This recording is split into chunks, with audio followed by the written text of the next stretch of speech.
Okay, this was the last formula on the previous blackboard. And so to get this integral, we apply again integration by parts. U prime is again this function, and we only have to replace v by the cosine. So another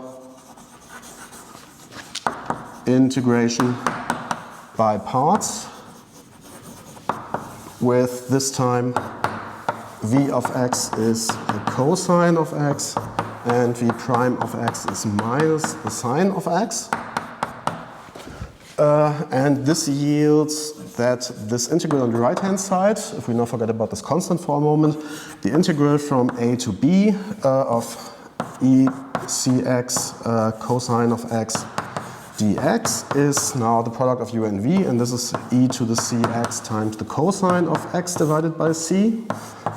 It's the same function again, and now we have minus 1 over c times the integral from a to b of e to the cx times v prime, and so minus sine of x dx, and of course then we can put the minus sign in front, so we get that this is the same as e to the x times the sine of x, and we get a plus.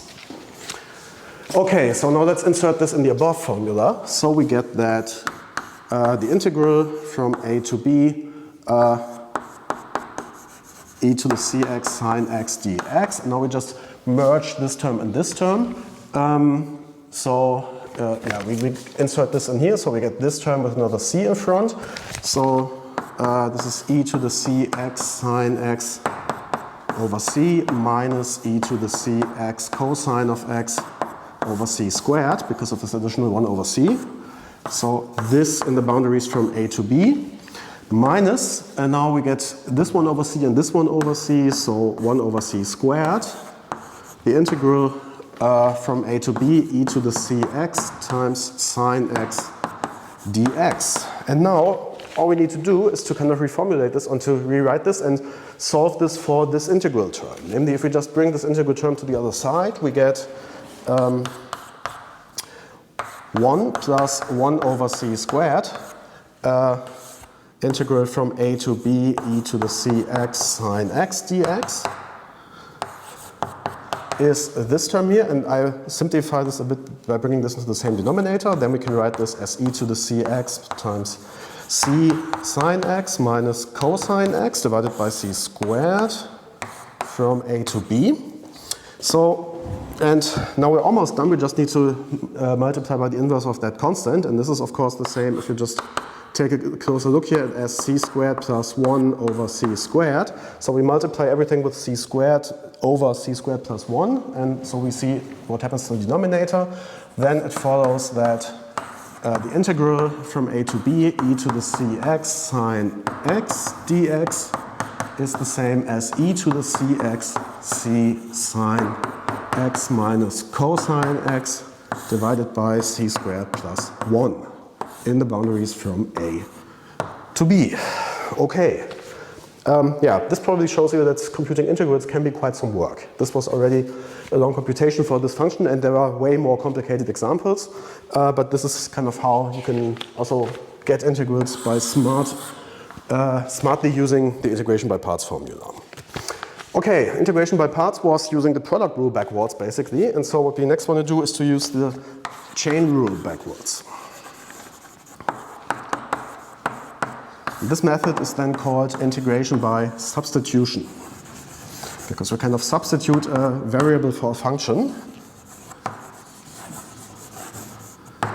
And this looks a bit strange maybe if you see this at first hand, but it turns out to be extremely useful. Namely, we have f on an interval I going to r be continuous, and we take a function from ab, from some interval here to r, which is continuously differentiable, and which satisfies phi of ab. So the image of phi is completely contained in I. So we can define the composition of f and phi. So if we have this, then we get the following identity for integrals.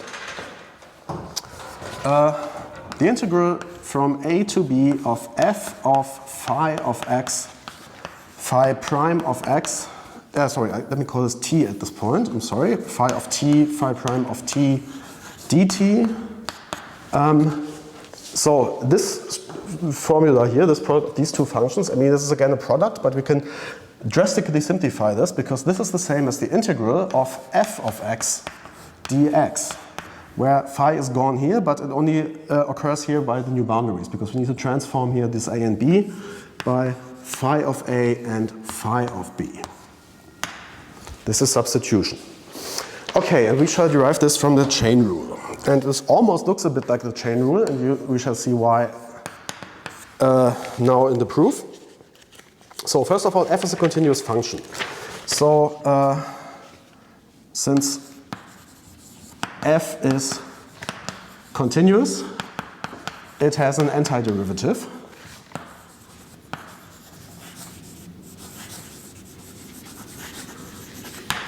By the fundamental theorem, as I've said before, going from I to R.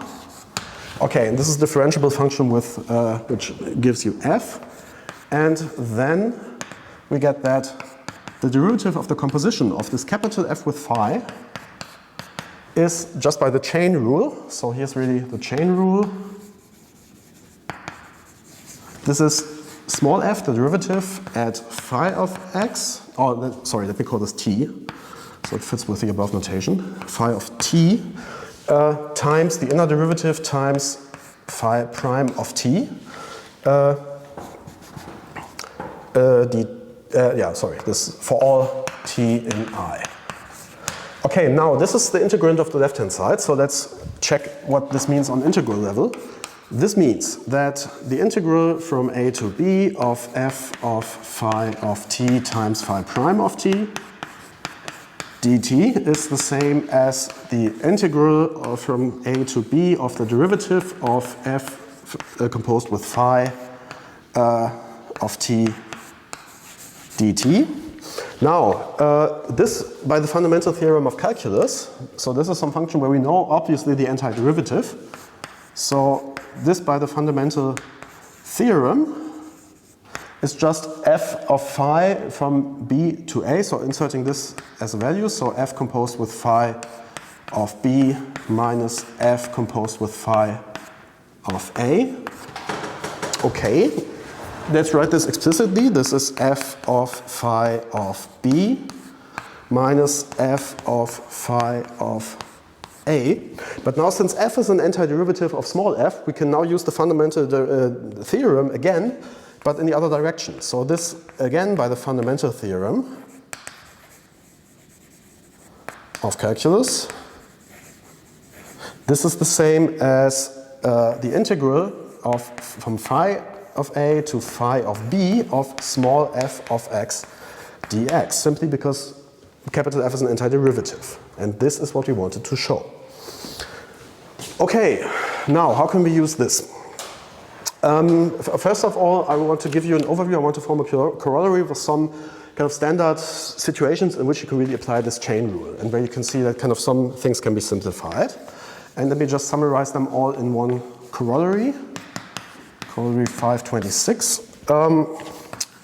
First of all, if we have some constant c in R, and we have a function defined on the interval a plus c, b plus c to R, which is continuous, then we get that the integral from a to b of f of t plus c dt, so kind of shifting the variable, this keeps the integral invariant, so to say. This is the same as the integral from a to c to b plus c of f of t dt. Okay, part B. We again take a constant, a real number, which is non-zero at this point, and we want the formula, the function f from ca to cb to r be continuous. Then, now I have to squeeze. If I take the integral from a to b of f of ct dt, so if the whole variable is multiplied by a constant, then we can compute that this is the same as 1 over c times the integral going from ca to CB f of t dt, and we can just have f here purely, so no constant anymore. Okay, let me erase for another two of such statements.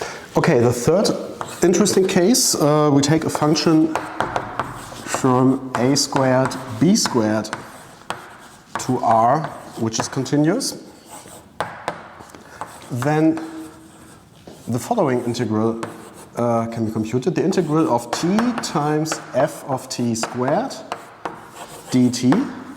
So if we now square the variable and hit an f in front, then this is the same as 1/2 as the integral from a squared to b squared f of t dt.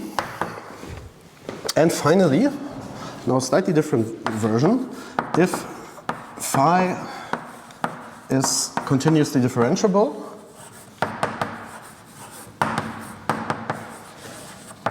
and it is non-zero, so if phi of x is non-zero for all x in AB, then we can compute the following integral. Then the integral going from a to b of phi prime of x divided by phi of x dx, then this is the same as the logarithm of phi of x to the absolute value in the boundaries from a to b. And these are all special cases of the integration by substitution. Namely, the proofs all fit within one line, and I will not carry out the details because this is then easier for you to write this down and to realize why it happens. So first of all, we had this shift, so we had the shift by t plus c. There we just need to apply theorem 525 with, so the substitution by phi of t is t plus c. And then, of course, phi prime of t is 1, and if you just insert this in the computation, then you immediately get the statement. In case B, we again need to apply this theorem with phi of t, this time c times t. So phi prime of t is constant and equal to c, and we can just compute that this really then gives the formula from part B. In C, similarly, apply the same theorem here with phi of t is equal to t squared. And so phi prime of t is 2t. Then this addition 2, we had put this on the other side in the formula, as you can see here. So all that's missing here, this is almost, the derivative is only a factor of 2. So this is 1/2 times the integral of 2t times f of t squared. And so simply substituting then gives this integral here. And finally, in part D, the situation is slightly different. Here phi is given and we need to find f. But we can still again apply the theorem with f of x equal to 1 over x. Then you get that this integral here is simply by substitution the same as the integral of 1 over x in the boundaries from phi of a to phi of b. And this is precisely, we knew that the integral of this is the logarithm of the absolute value, as we've discussed before, in the same boundaries. Okay, so this already proves this corollary, and now I want to finish this section by giving two more explicit examples of how to use substitution in a smart way. Respectively, in the first example, I combine integration by parts and substitution. I want to determine the integral of the arctangent. Okay, so first of all, we apply integration by parts. And we use the same trick as before. We imagine this as the integral going from a to b of 1 times the arctangent x dx. So by integration by parts, it's the now we get the product of this function with the antiderivative of this, which is simply x. So x times arctan x in the boundaries from a to b, minus the integral of the function x times the derivative of the arctangent, and this is 1 over 1 plus x squared. So we get this integral.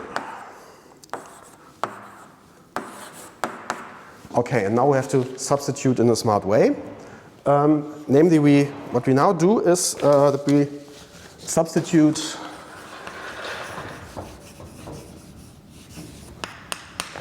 phi of x to be 1 plus x squared, such that phi prime of x is 2x.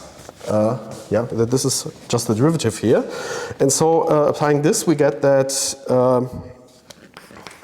the integral of arctan x from a to b dx is, okay, x times arctan x from a to b minus, and now the integral, and so again we have, we almost have the derivative right here. We just need to multiply this by 1/2 and this by 2, and now this is precisely the derivative.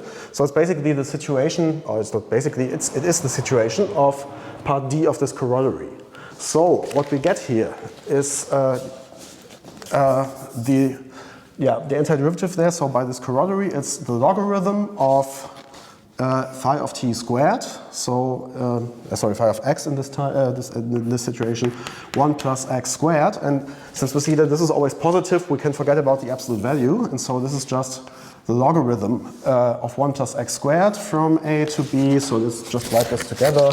This is x times the arctan of x minus log, sorry, 1/2, minus 1/2 of the log here, minus 1/2 log of 1 plus x squared. So this is here the antiderivative, and this we want in the boundaries from a to b.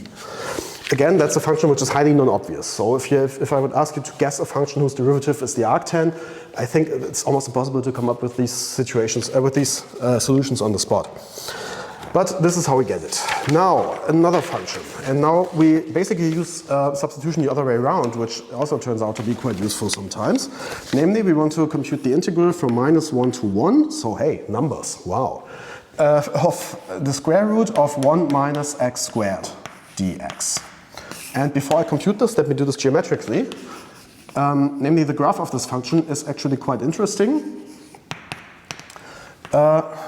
So we go from -1 to 1, here we have 0. So we see at -1 and 1, the value of f is 0. At x equal to 0, this is just the value of this integrand here. So here it's 1 at 0, and it turns out that the graph is just a semicircle. Whoops. So yeah, this is not really a semicircle, but yeah, semicircle. This is what it is. And if you recall, the motivation for our integrals, and we have defined this in lower and upper sums, was to kind of get the surface area below a graph. So the surface area below this, if this would have been drawn properly, this would be just a semicircle. And we know what, so a semicircle of radius 1. And we know what this has as surface. So expectation would be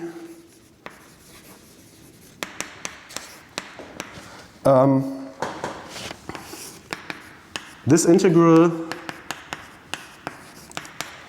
should be the area, 1/2 the area of a circle of radius 1. Okay, and this is what we know from high school. The circle of radius 1 has surface area pi. So what we would expect is pi over 2. If our intuition about these upper sums and lower sums and the surfaces is still correct. So let's do this computationally. And this is now, we basically use integration by substitution but backwards. So we start with the right-hand side and go to the left-hand side. So actually we first make the integral more complicated, but then we will see why this is useful. So backwards. Okay, we consider phi going from minus pi over 2 to minus 1, 1. Namely, we want phi of t simply to be the sine of t, such that phi prime of t is the cosine of t. Okay, this is of course highly non-obvious why we should do this, because this doesn't have anything to do with sine and cosine at first sight. But then, by substitution, we get that. So we first have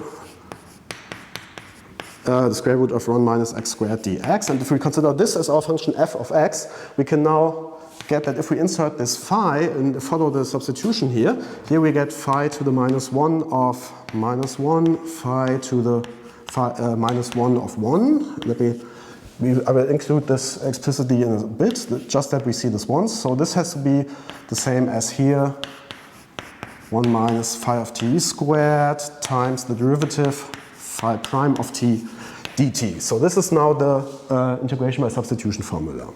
Now we know that the sign of minus pi over 2 is minus 1 and the sign of pi over 2 is 1, and that's kind of strictly monotonically increasing in there. So this is the integral from minus pi over 2 to pi over 2 of the square root of 1 minus the sine squared of t cosine t dt.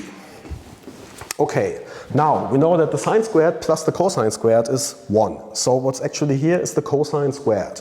This means, so let me write this down once. This is the integral minus pi over 2 to pi over 2 of the square root of cosine squared of t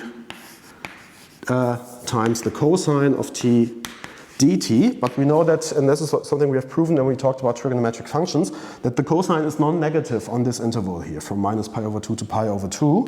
So the square root of the square here is just the cosine itself. So here cosine t is bigger than or equal to 0 for all t in minus pi over 2 pi over 2. So what we get is the integral of minus pi over 2 pi over 2 cosine squared of t dt. And now I will just erase and then show you how to compute this integral. This is what we've shown so far, and now we have to think about how to integrate this cosine squared. And there's a nice little way, because we've seen a nice formula for the cosine squared that we've derived from the angle sum formulas of sine and cosine. That was theorem 378. And there that was part of the theorem that cosine of 2t is the same as 2 cosine squared of t minus 1. And if we just sort things out differently, and we get that the cosine squared of t is the same as 1/2 and then cosine of 2t plus 1. Okay, so let's insert this, because this looks much better already. We get that the integral from minus 1 square root of 1 minus x squared dx. Keep in mind we just want this integral. Everything else is just additionally played in there. So we get by the standard formula, so we can replace this integrand by this. And by our standard rules for integrals, this is 1/2 of the integral from minus pi over 2 to pi over 2 of cosine 2t dt. Plus 1/2 times the integral from minus pi over 2 to pi over 2 1 dt. Okay, that's good news, because we see this integral here is the difference of these two boundaries. So pi over 2 minus pi over 2 gives pi. So we get here with the additional 1/2, this is the same as pi over 2. So this is pi over 2. And this here is a special case, so this is an integral of the corollary I had before. This is corollary 526b, because we have just the variable inside the argument here is just multiplied by a constant, namely by the constant 2. So we get that this is the same as 1/4, so we get an additional factor of 1 over the constant here. And we have to transform now these boundaries by the constant, so we go from minus pi to pi of the cosine x dx. So this is 1/4 going from, we don't enter the derivative of the cosine, it's the sine. So this is, we get another blackboard, I don't need that much space anymore either. So this is 1/4 of sine x from minus pi to pi plus pi over 2. But we know that the sine of pi is 0, and we know that the sine of minus pi is 0, so this thing vanishes. So this is simply pi over 2, and this is precisely the value, the surface area of a semicircle as we have expected. So this is kind of a satisfying ending here. Okay, This is how you can compute some integrals with these functions here. And in the next section, we will see some more fancy and complicated integral tricks. See you then.